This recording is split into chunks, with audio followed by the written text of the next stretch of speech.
Quel est le mot à 2 lettres le plus égoïste? Le mot à 2 lettres le plus égoïste. Je, n'est-ce pas? Tout tourne autour de je. Tout tourne autour du je. Et qu'est-ce que signifie je? Le je représente les attentes. Mes attentes.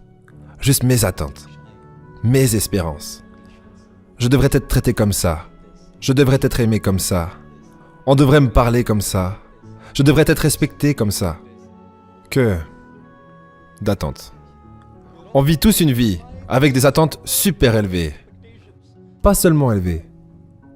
Nous vivons tous une vie avec des attentes super élevées. Mon Dieu. Tout dans la vie tourne autour de ça. Tout tourne autour de mes opinions, mes désirs, mes préférences, mes répulsions. J'aime bien ça, je n'aime pas ça, je déteste ça, j'adore ça, je veux ça, je ne veux pas ça, je...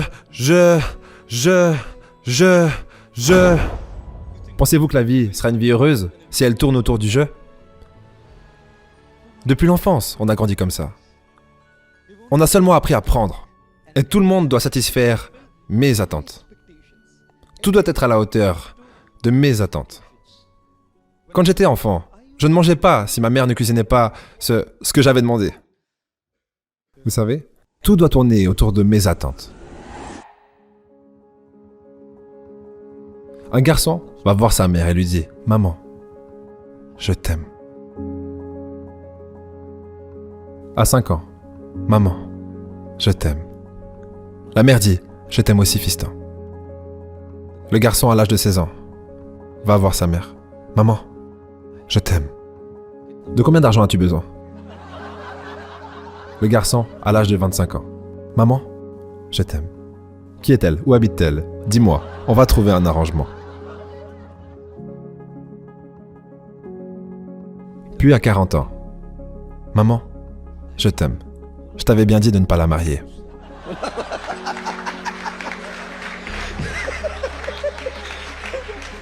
Lorsqu'il a 60 ans.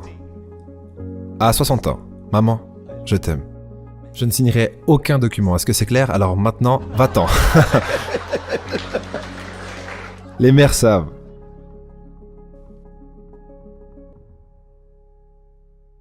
Est-ce que tout est pour moi seulement? À 16 ans, mon argent. À 25 ans, ma copine. À 40 ans, ma femme. À 60 ans, ma propriété. Nous vivons comme ça. Nous avons toujours une opinion. Une opinion sur tout et des attentes. Et vous pensez que la religion est épargnée? Si les jeunes ne sont pas épargnés, les petites amies et les copains ne sont pas épargnés, les couples mariés ne sont pas épargnés, vous pensez que les hommes religieux et les personnes religieuses visitant un temple sont épargnés par le je? Je ne pense pas. Donc, quand les gens viennent voir Dieu, les gens vont au temple, tout ce qu'ils font, c'est demander. Donne-moi ce que je veux. Personne ne dit « je t'aime »,« je veux te donner ». Quand le président des États-Unis, John F. Kennedy, est monté sur scène pour son premier discours présidentiel, sa voix a retenti dans le public quand il a dit « Ne demandez pas ce que le pays peut faire pour vous.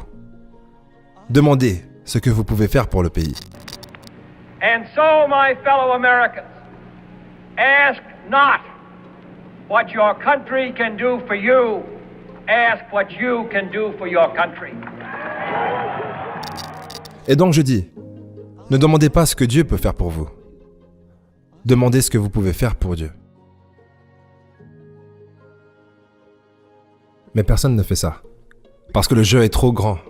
Mes attentes, mes envies, mes affaires sont si importantes que même quand je viens dans un temple et que je sonne la cloche, la seule chose que je fais, c'est demander.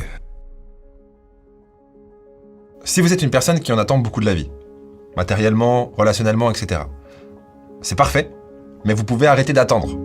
Et vous pouvez commencer à donner ce que vous voulez avoir. Pour la simple et bonne raison. Imaginez que tous les humains sur Terre arrêtent de donner. Plus personne ne donne rien à personne. Ça veut dire quoi? Ça veut dire que plus personne ne reçoit rien. Ça veut dire quoi? Ça veut dire que donner, c'est la cause, et recevoir, c'est l'effet. Vous le savez, vous n'avez pas de contrôle sur l'effet. Ou plutôt, seulement indirectement, en ayant un contrôle sur la cause. Donc vous avez un contrôle que sur le fait de pouvoir donner, mais vous vous concentrez que sur le fait de recevoir.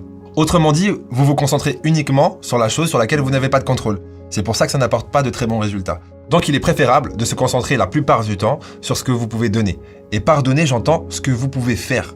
Recevoir, c'est pas une activité. Faire, c'est une activité qui est sous votre contrôle. Vous pouvez créer un produit ou un service et l'offrir, ça s'appelle donner, et vous pouvez recevoir de l'argent en retour. Vous pouvez offrir votre temps et votre attention à une personne, elle vous offrira en retour son amour. Et en plus, donner rend plus heureux que recevoir. C'est prouvé scientifiquement. Donc, n'attendez rien de personne à part vous-même.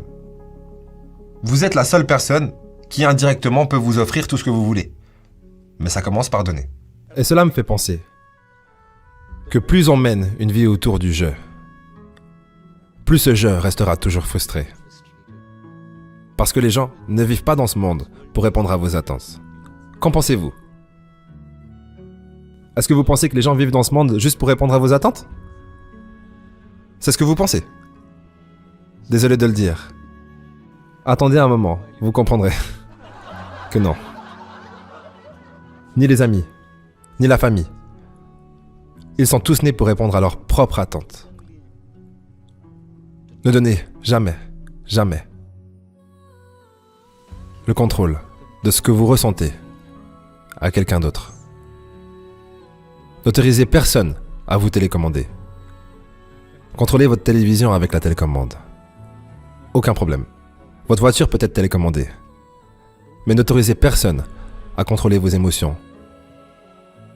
Donc, mesdames et messieurs, le mot à 2 lettres le plus égoïste, c'est « je » qui représente les attentes.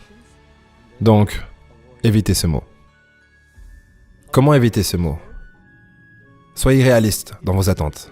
Il n'y a pas de problème à anticiper. Mais comprenez que tout le monde ne répondra pas à vos attentes.